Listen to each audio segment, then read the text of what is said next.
Selamat datang kembali di mata kuliah online atau materi komunikasi bisnis atau business communication. Saat ini kita ada di bagian awal dari mata kuliah ini atau materi ini, yaitu tentang pengenalan dari komunikasi bisnis atau introduction to business communication. Yang pertama pertanyaannya, karena ini komunikasi bisnis untuk program studi sistem informasi khususnya, ya biasanya ditanya gitu, kenapa harus menempuh mata kuliah komunikasi bisnis atau harus mempelajari mata kuliah komunikasi bisnis. Itu yang pertama. Jawaban pertamanya bahwa komunikasi bisnis ini beda dengan komunikasi lainnya. Beda dengan komunikasi biasa.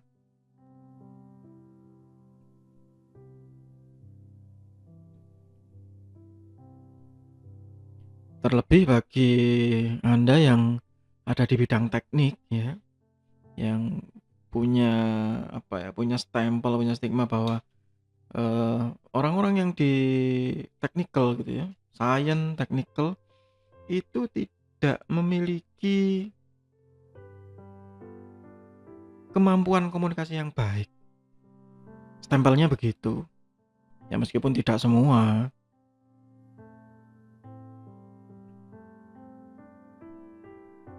Dan komunikasi bisnis ini tidak hanya sekedar berbicara, public speaking gitu ya, presentasi gitu, tidak. Tapi ada banyak hal. Salah satunya misalnya writing skill, menulis. Bagi yang sudah pernah menulis karya ilmiah, skripsi, tesis, disertasi, dan lain-lainnya gitu ya, bahwa menulis itu bukan hal yang gampang. Menulis fiksi, menulis non-fiksi, semuanya sulit. Bukan sesuatu yang mudah dilakukan ya.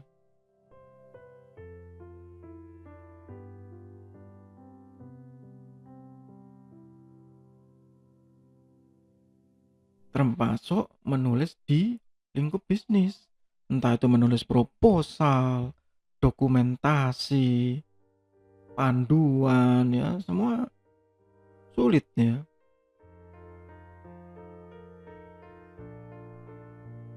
Kemudian intercultural, nanti kita akan bahas juga, ada materi atau bab mengenai CCU atau cross cultural understanding. Jadi saat kita berbicara di hadapan kelompok yang memiliki kultur yang berbeda, yang seringkali salah paham, mungkin karena masalah bahasa, mungkin karena masalah gestur ya, begitu. Dan yang sekarang sedang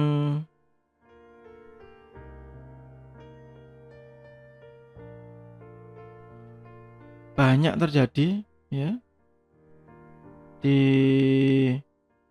masa-masa pandemi seperti ini adalah electronic communication. Berkomunikasi melalui email,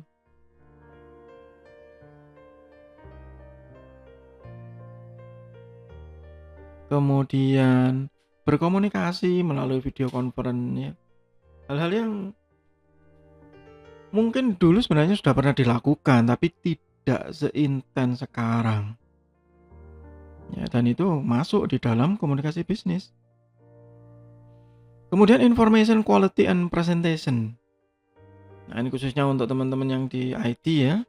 Entah itu sistem informasi atau teknik informatika, ya teknik komputer sama. Bahwa kualitas informasi itu sangat penting. Kualitas data itu sangat penting. Ya. Jadi tidak sembarangan waktu mempresentasikan data.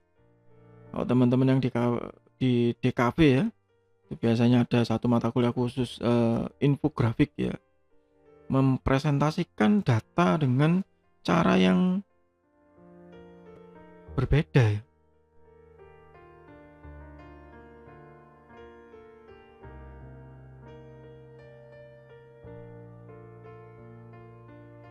Dan itu semua masuk di dalam komunikasi bisnis, dan itu kenapa kita harus belajar ini. Ya, ini tadi juga sudah ya. Nah, apa yang dipelajari sebenarnya di komunikasi bisnis ini? Kalau berdasarkan buku teks, silabus dan lain-lainnya, maka ada banyak hal sebenarnya, tapi ya kemungkinan saya nggak mungkin lah membahas semuanya.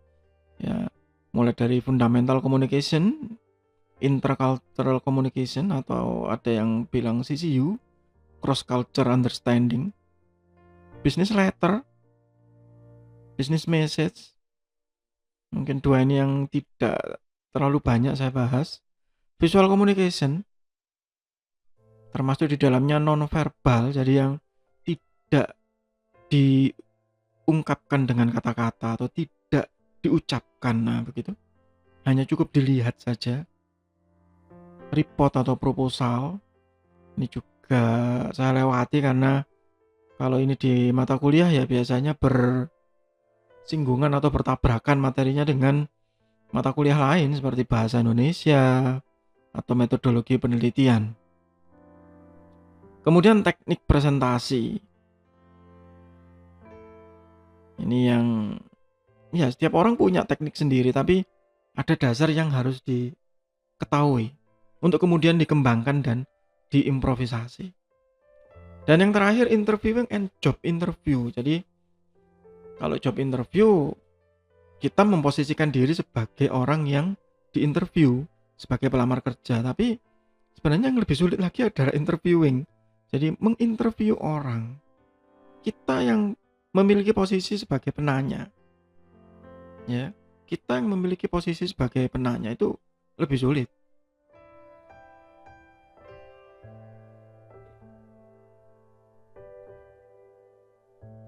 Nah, sekarang kita ke definisi umum ya tentang komunikasi. Apa itu komunikasi? Ada sangat banyak definisi, ada sangat banyak glosarium yang menyatakan pengertian atau pemahaman komunikasi. Kalau secara umum dari banyak definisi tadi, saya merangkum dengan sangat sederhana bahwa komunikasi itu mengirim dan menerima pesan.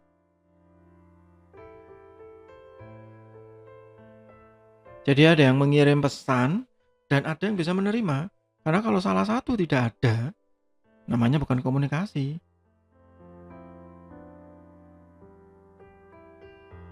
Yang satu ngomong pakai bahasa Inggris, yang satu nggak ngerti bahasa Inggris, tanpa isyarat apapun ya bukan komunikasi, yang nggak ketemu gitu. Itu kalau secara singkat ya. Dari sisi bahasa, komunikasi konon berasal dari bahasa Latin, communicare, membagi, sharing. Kemudian ada yang diadaptasikan menjadi komunikasio, dan diadaptasi lagi di bahasa Prancis kuno, communication gitu ya. Saya enggak tahu itu saya betul atau tidak spellingnya ya. Dan kalau di bahasa Inggris, communicate.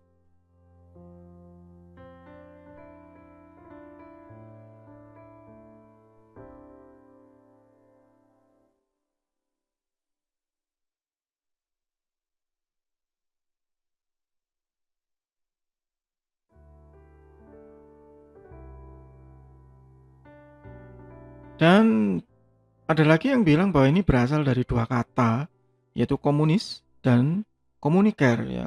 Komunis yang beda ya, bukan komunis-komunis yang biasanya Anda dengar dan dijadikan masalah itu.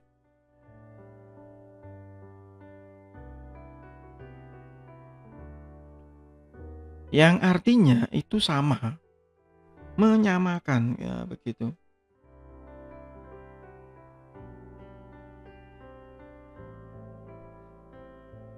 Jadi sama dengan definisi saya sebelumnya ya, bahwa ada yang mengirim, ada yang menerima pesan dengan arti yang sama. Jadi meskipun yang satu ngomong bahasa Inggris, yang satu tidak paham, kemudian yang satu bilang I want to eat gitu ya, saya ingin makan. Kemudian karena tidak paham, tapi kemudian menggunakan bahasa isyarat, memasukkan tangan ke mulut ya, yang satunya ya pasti paham gitu.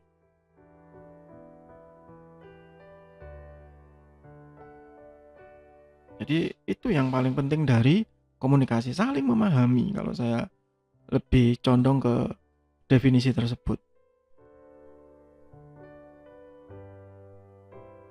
Sharing, providing data, dan ada keuntungan untuk kedua belah pihak. Ya, saling berbagi keuntungan ini bukan hanya finansial ya, tapi berbagi makna, berbagi maksud gitu ya, berbagi tujuan. Itu dasar dari komunikasi. Ya, jadi prosesnya ya tidak harus sepanjang ini hanya menggambarkan saja. Ada sender yang kemudian mengirimkan idenya atau apa yang ada di dalam pikirannya menjadi sebuah pesan dan dikirimkan melalui channel. Channel ini bisa apa saja, bisa gerak tubuh ya, nonverbal, bisa dengan ucapan kata-kata verbal, bisa dengan tulisan, bisa dengan video, bisa dengan pesan. Ya apapun itu channelnya atau kanalnya kalau bahasa Indonesia ya. Dan bisa diterima, itu yang paling penting. Jadi kalau ada yang mengirim, harus ada yang menerima. Kalau ada yang mengirim, tidak ada yang menerima, ya bukan komunikasi. Ada yang mengirim, tidak bisa diterima, ya bukan komunikasi. Kalau kebalik Pak gitu, ada yang menerima tapi tidak ada yang mengirim, nah sama saja, berarti dia berhalusinasi, itu bukan komunikasi. Oh nggak ada yang ngirim apa-apa kok, dia mengklaim menerima satu pesan yang bukan komunikasi itu. Nah, sekarang sebelum sesi ini berakhir, kalau kita lihat film di bioskop, di televisi, apakah itu termasuk komunikasi ya? Apa ya jawabannya?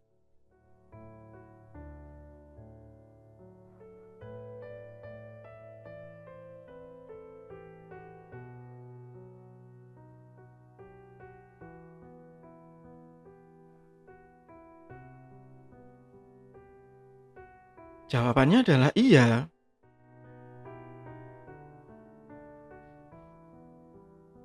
Ya, kenapa? Ya karena kalau film tadi itu merupakan pesan ya dari pembuat filmnya. Entah itu yang diartikan di sini penulis naskah, skenario, sutradara, produser atau siapapun yang dianggap di situ. Kemudian pesan tadi diterima oleh yang menonton. Ya berarti itu namanya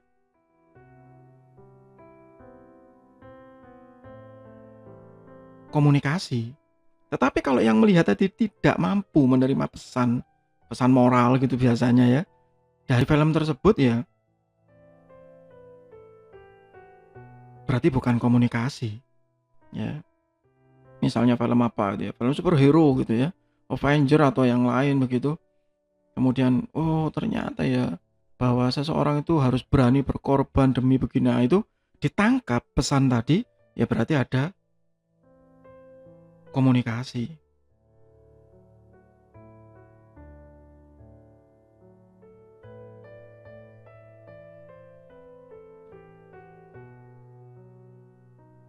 Bagaimana jika kita menonton konser gitu ya? Apakah itu juga komunikasi? Oh iya dong gitu pasti. Tergantung dari penyanyinya, tergantung siapa yang main musik di situ. Pesannya nyampe nggak waktu menyanyikan sebuah lagu, waktu memainkan musik tadi. Kalau pesannya nyampe berarti komunikasi. Jadi yang saya tunjukkan di sini bahwa komunikasi tidak harus kemudian dua orang saling bercakap-cakap begitu ya, berdiskusi, berdebat, tidak. Tapi komunikasi itu ada banyak channel, ada banyak kanal, ada banyak saluran yang bisa ditempuh. Itu untuk sementara di bagian pertama dari bab mengenai Introduction to Business Communication. Masih di mata kuliah online atau materi komunikasi bisnis. Semoga bermanfaat. Tetap sehat, tetap semangat. Terima kasih.